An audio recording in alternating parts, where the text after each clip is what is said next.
7 Deadly Trading Sins. Revenge trading. Revenge trading occurs after you've had one or several losing trades and you start to get emotional.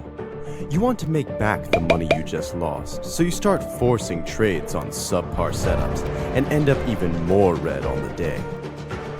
Gambling. It's very easy to treat trading like gambling. Many new and inexperienced traders fall victim to this.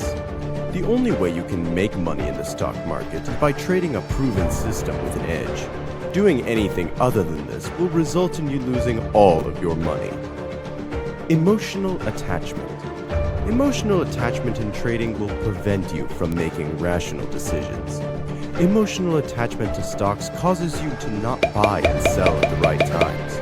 Traders who get emotionally attached to stocks don't make money, as their emotions prevent them from respecting price action. Slothfulness. The stock market is the mechanism of moving money from the lazy and unprepared to the patient and hardworking. You're going up against some of the smartest and richest people in the world when you trade. If you do not put in the work and dedicate yourself to the process, you will never become a profitable trader. FOMO.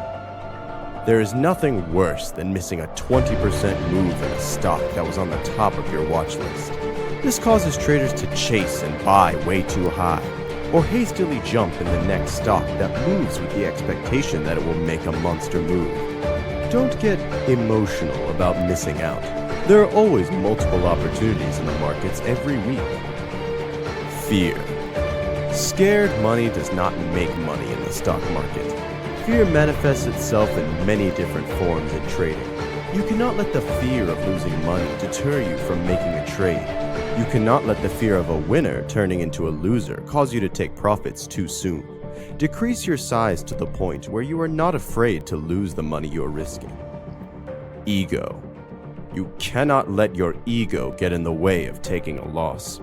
Stubbornness is the #1 cause of account blowups.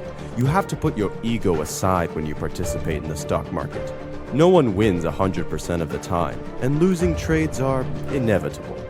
Focus on making and keeping your money instead of being right.